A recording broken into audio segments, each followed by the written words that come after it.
પરમાત્મા મહાદેવનું અદ્ભુત વાસણ આપણને મળ્યું. આવા સરસ મજાના ભગવાન આપણને મળ્યા.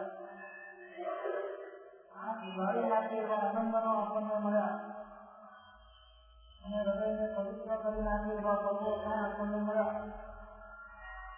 પણ ઘણી વખત વિચાર આવે કે વસ્તુ ઈચ્છો હોય કે કરવો હોય અને તેવી સાધના હોય એને સાધવાનો જેવો ભાવ હોય અને સાધવાનો જેવો પ્રયત્ન હોય તો આપણને લાભ થાય. મફતની સાથે જેની કોઈ મુરત જ નથી એવા આત્માની ઓળીઓ આવે તે જાય એને ઓળીનો કોઈ લાભ થાય નહીં. અને નવપદની ઓળીનો એકવાર માણસને સમજ્યા પછી બધો સાંભળ્યો. નવપદની ઓળીનું માણસને સમજ્યા પછી અને એની આગળ વધીને નવ પદનું માણસને સમજ્યા પછી આત્માને નવ પદ બનવાનો જે ભાવ જાગે અને ભાવ જાગ્યા પછી એની જે સરળ કલ્પન ચાલાવેલી અને પ્રયત્ન થાય એક પદ ઉપર પોતે સખત ચિંતન મનન કરી અને પદના મહત્વને સમજીને આ પદની પ્રાપ્તિ મને કેવી રીતે થાય, આ પદની પ્રાપ્તિ એ એવી છે તો તે પ્રાપ્ત થયા પછી ઉત્તરોત્તર આગળ જ વધવાનું. સાધુ થયા પછી ઉપાધ્યાય તરફ આગળ જ વધવાનું. ઉપાધ્યાય થયા પછી આચાર્ય પદ તરફ આગળ જ વધવાનું. આચાર્ય થયા પછી આ આધ્યાત્મિક ધારા યાત્રા અર્યંત સુધી આગળ વધવાની છે અને અર્યંત પરમાત્માની ધારા પર ચિત્ત પીડા સુધી આગળ પહોંચવાની. સંસારના તમામે તમામ પદ અમારા દત્તાધિપતિનો પદ જેમ ન હોય કે અમેરિકાના પ્રેસિડેન્ટના પદ જેમ ન હોય, આ તમામે તમામ પદ ખોખલા છે, ક્ષણિક છે અને વિશ્વાસ ભાગી મળે ત્યારે કોઈ ગરમી આવી જાય અને નીકળવું પડે એટલે પરસેવો થઈ જાય એની કદાચ કોઈ કલ્પના પણ ના કરી શકે. પણ જે આત્માને દ્રષ્ટિના ઉભાવ થઈ ગયા તો જે પદો સ્વયં અભાવ છે અને શરીર છે એ પદની માટે આખી જિંદગી સંતોષ મહેનત કરી અને પ્રાપ્ત કરવાનો પ્રયાસ એ વ્યર્થ છે. આવું જે આત્માને ભાવે એ આવા અખિલ પદની પાછળ દોડવાનું ઘાસપણ કાર્ય કરે છે.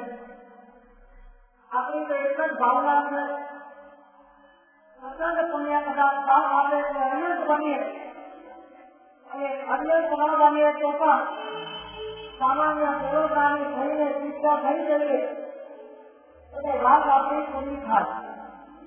કોઈ પણ સાધનાનો આપણું મત બિંદુ આ છે કે ભાઈ આ કર્મના છોકરાઓના ચોખ્ખા થાય અને એક વખત તેનો જ્ઞાન થઈ જાય પછી દુનિયાની કઈ તાકાત નથી કે આપણા તાત્યા ભેગી થશે. દુનિયાની કોઈ તાકાત નથી કે આપણને પદ ઉપરથી નીચે ઉતારી શકે.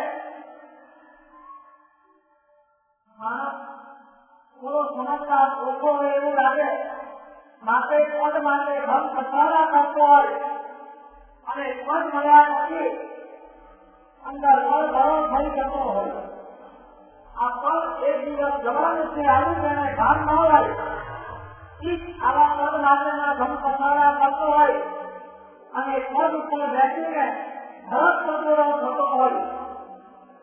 બાકી જેને આત્મવૈભવનું જ્ઞાન થઈ ગયું છે જેને ચિત્ત શિલાનો પદ 24 કલાક મદદની અંદર છે, જેને બાકીના તમામ પદો પૂછતા અને પૂછતા લાગે છે એવા આત્માઓને કદાચ આવા પદો મળે તો પણ એને કોઈ હરજ નથી અને આવા પદો ઉપરથી ઉતરી જવું પડે તો પણ એને કોઈ શોખ હોતો નથી.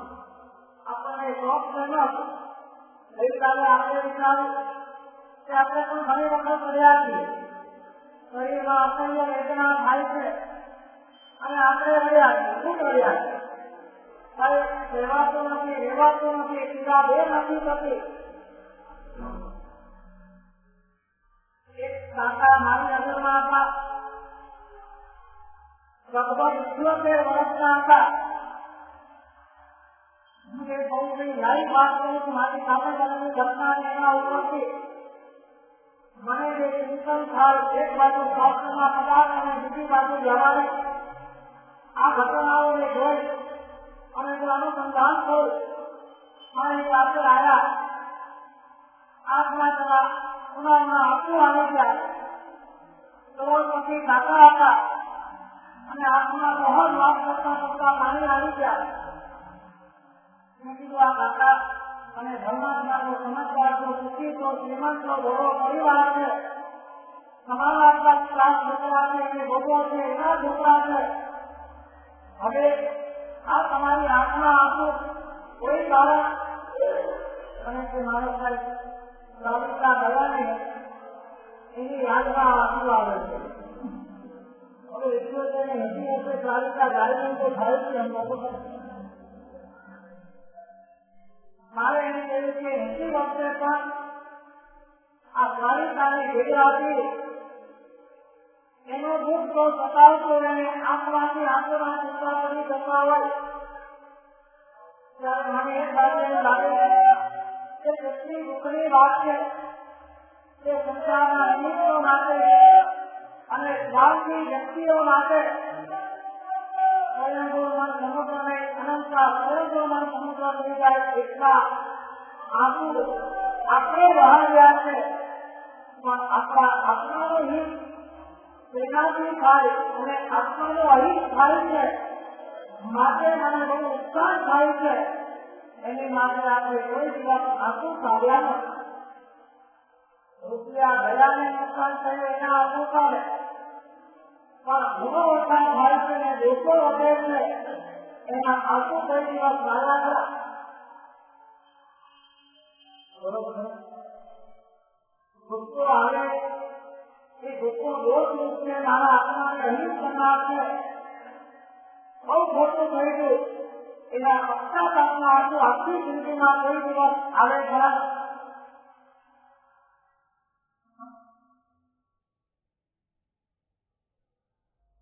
એટલી માર્મિક વાત. તમને ગુસ્સો થાય છે, ખોટું થાય છે એવું લાગે છે ખરું? ગુસ્સો એ વાતનું છે કે આપણે કરેલો કસાય પણ આપણને સારો લાગે. આપણે કરેલા કસાયનો પણ આપણે નકામત કરીએ છીએ. મોટેથી ભૂલીએ નહીં, લાલ આમ કરીએ નહીં, ઘાટા પાડીએ નહીં તો આ કોઈ સમજે એમ નથી. ઘરવાળાને પોતાને રાખવા હોય, પોતાના માણસોને કબજામાં રાખવા હોય, પોતાની ત્યાં દવા દેવા ન હોય તો શાંતિથી આ કોઈ સમજે એમ નથી. એક તો ક્રોધ કરીને મન ખરાબ કરવાનું, શરીર ખરાબ કરવાનું, સંસ્કાર ખરાબ કરવાના, આત્મા ખરાબ કરવાનો અને સાથે સાથે તેનો બચાવ કરી અને આ બધા જ દોષોને અનુબંધિત કરવાનું.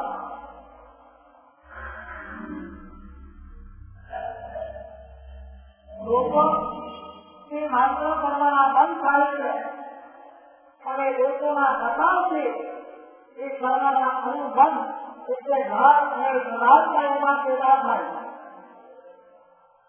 એક એવો સ્વભાવ જો નહીં જાય દોષના બચાવથી તે પછી એ દોષ તમારો સહજ સ્વભાવ બની જાય.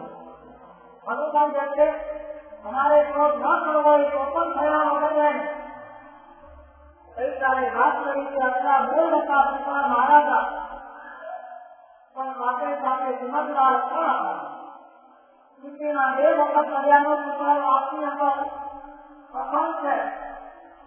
પહેલી વખત કર્યા છે જ્યારે એમને સમાચાર મળ્યા કે આ ભવનનું મૃત્યુ થઈ ગયું અને ત્યારે પિતા ગુસ્સે રહ્યા. હવે વિચાર કરો તમે, જેમને પોતાને હેરાન કરવામાં કોઈ પ્રકાશ પામી ના હોય સત્નામી કરવામાં કંઈ બાકી રાખ્યું ન હોય, સારો આપવામાં કંઈ પ્રયાસ રાખ્યું ન હોય અને મનાન શબ્દો આપવાના પણ સાચી કામે કરી ન હોય એવી વ્યક્તિના મોતના સમાચાર મળે એટલે વૃદ્ધિ થાય તે દુઃખ થાય. પ્રત્યાન સાંભળીને આપણે કશું કરવાનું નથી, માત્ર ને માત્ર આપણા જીવને માપવાનું. આ બધા બેનો વિશે હું તમને બતાવું. દુશ્મનના મોતે પણ આપણે દુઃખી થવાનું નથી. રાજી થવાની વાત તો સાચું છે. ભાઈ એક આત્મા તો હતો, સારું થયું, બહુ તકલીફ મને આપી હતી, મારો એ જ લાગણી આપો, સારું થયું, ગયો તો વિચાર થઈ પોતાનો કામો શું થઈ ગયો, એ શાંતિથી જીવતું આવો વિચાર જે કરે એને સામી વ્યક્તિના મુખની સખત અનુમોદના લાગે અને ભયનો અનુભવ જન્મ જન્મ સુધી ચાલે. ગુણોની શરૂઆત આપણે કરી નથી ને આ આત્માઓ ગુણોની તરફ આપતા જ રહેશે. પિતાને ભયાને એટલો સમય થયો, હંમેશા સ્વામી ભગવાનના કારણે હોવાને આજે પણ આપણે યાદ કરીએ. એની પાછળ કોઈ ખાલી બુદ્ધિમત કરેલી હોપ પછી કોઈ કારણ નથી. એની પાછળનું કારણ આવી ઊંડા ગુણાત્મક ભૂમિકાઓ પ્રત્યેક પળે બનતી ઘટનાઓને જોવાની કળાની એમની પાસે હતી અને એનો વસ્તુ લેવા માટે જેનાથી પોતાના આત્માનો દેશ માત્ર અહીં ન થાય અને સામી વ્યક્તિ ઉપર દેશ માત્ર દેશ ન થાય એવા રચના કાઢી અને પોતે આધ્યાત્મિક યાત્રાના શિખરો પણ કરવામાં આગળ અને આગળ જ વધતા. જેની સાથે મનાવ છે, જેને ધોખાધડી કરી છે, જેને આપણા વિશ્વાસઘાતો કર્યા છે, રૂપિયા દબાવીને બેસી ગયા છે, એની માનવીના સમાચાર આવે એટલે આપણી મનસ્થિતિ કેવી. કેન્સરના સમાચાર આવ્યા, એક્સિડન્ટના સમાચાર આવ્યા, અનાજ્ય રોગના સમાચાર આવ્યા, સિરિયસના સમાચાર આવ્યા, વેન્ટિલેટર ઉપર ચડાવે તે સમાચાર આવ્યા. એ વખતે આપણી માનસિક ભૂમિકા કેવી. આનંદ લાગે તો સમજશો કે આપણે પરમાત્મા સેવાને લાયક નથી અને કરેલા ધર્મને આજે આપણે જેટલો બતાવ્યો છે એ પણ બહુ મોટો ક્વેશ્ચન માર્ક. મારું બગડ્યું હતું, મારા તમને બગડ્યું હતું, આપણો નિમિત્ત માત્ર હતો પણ આજે તકલીફમાં છે.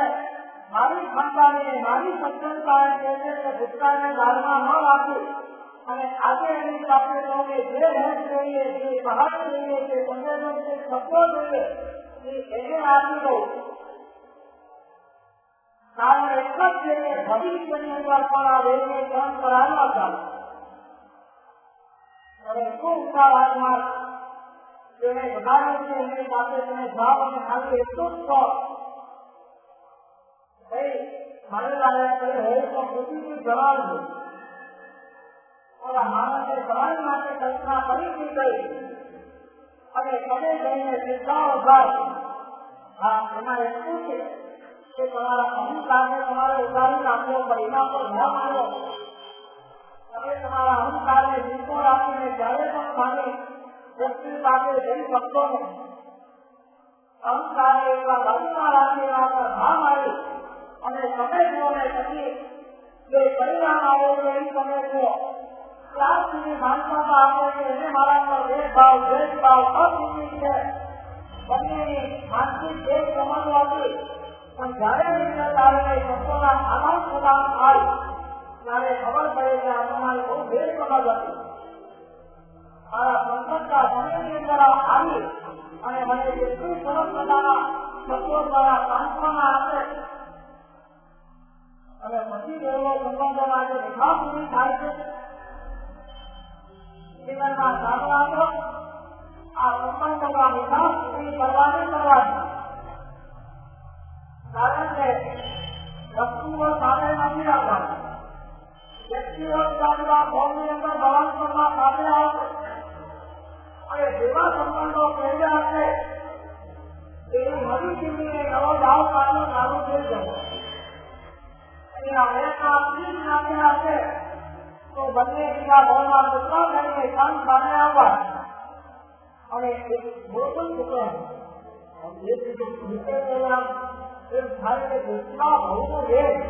આજે સાથે કામ સામે ભારત પાકિસ્તાનમાં યોજના ભરતા અંદરથી યોગાને થાય હું તને બતાવી દઉં યોગાને થાય હું તને બતાવી દઉં ગુજરાત સારી ન હોય તો મારી ટેરિટરીમાં ભૂકી છે એટલું જોડે ટેરિટરી આ લાઈફના સામ્રાજ્ય આ લાઈફનો પાંગડો મારો આ એને ટેરિટરી બાપની જરા માની લીધી આ મારા બાપની એક આભાર પૂર્વ કરીને જમણા ઉભી કરીને કલ્પના ઉભી કરીને અને ગાંધીની અંદર શેરી આવે એટલે બડો હંસો સાધન વાળો આવે કે સવારી આવે અમારા સાધુ આવે ભગવાનને એટલા માટે થાય છે કે અંદર એને કલ્પિત ભય રહી છે કે મારી જગ્યામાં ભૂલી જશે તો ભય કેવો હોય અમારે એવું બહુ થાય અને તેની જગ્યાએ કપડા થવાનું થાય અને મારે આમ આવે અને એ વખતે અમે મજબૂત આવી અમારે મંદિરમાં આવવા જોઈએ કેમ કે અમને ખબર છે કે એને જોઈએ છીએ અને જેવી એને કામમાં પૂરો થાય એટલે રવાના થઈ ગયો વિશ્વાસ નથી આવ્યા એટલે એના કામે આવ્યા મેં કલ્પના કરી નાખી કે આ મારી જેવી કરીને મારી ભાવભીમાં ઓછું આવ્યા કે મારી જગ્યા બતાવી નાખે આ કોઈ પ્રકારની માનસિકતા નથી આ માનસિકતા સાથે આપણે વિશ્વાસ નથી રહ્યા એવી પોતે કલ્પનાઓ અનેક વ્યક્તિઓ માટે આપણે કરીએ કે આ મારા માટે આમ માને અને એટલી ભાવના એ 24 કલાક અર્થબંધ રાખીને આપણે સામે વ્યક્તિ સાથેના વ્યવહારો કરતો હોય ત્યારે કેટલાય અન્યાયો એ વ્યક્તિ સાથે થઈ જતા હશે એની કલ્પના પણ આપણે કરી શકીએ.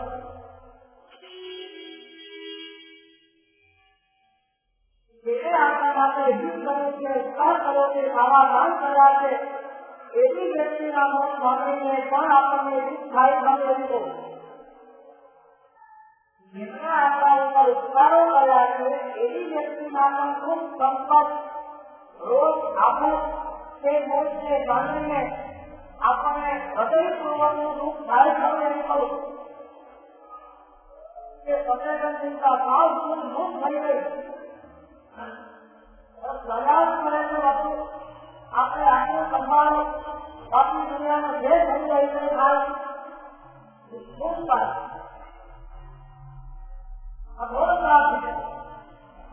હિંસા છે અને એક વાત બધી રાખજો જે હૃદયમાં સંવેદન શિક્ષા નથી એ આપના ધર્મનો અધિકારી ચાલે પણ બની શકતો નથી.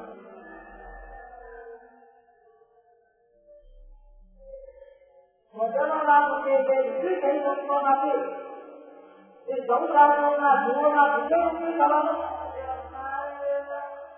ભગવાનનો આત્મા 14 રાજ્યોના વિજયરૂપી થતો હતો કારણ કે 14 રાજ્યોના જીવો સાથે પરમાત્માએ આત્મીયતા મેળવી હતી. આત્મીયતા મેળવવાનો મતલબ એ છે કે એમના વિશે સુખનો વયસ અનુભવ કરવો. સંતો પણ કરી ગયા મા ભોજને બાળકાઓને એના શાખા પોતાની પીઠમાં પડતા હોય આ કોઈ મજાક નક્કી નથી કે કોઈ ધર્મ પકાવો નથી આપની સાથે આત્મીયતા બહુ નિકટ કોટીની હોય ત્યારે આ અપરાધ થાય. ઘણી વાર આપણે જીવવામાં ક્યારેક ક્યારેક આવી ઘટના પણ જોઈએ ત્યાં ખબર પડે કે પત્નીનું મૃત્યુ થઈ ગયું તો ક્યારેક ક્યારેક પત્નીને પણ એટલે આવી જાય. હવે શું હોય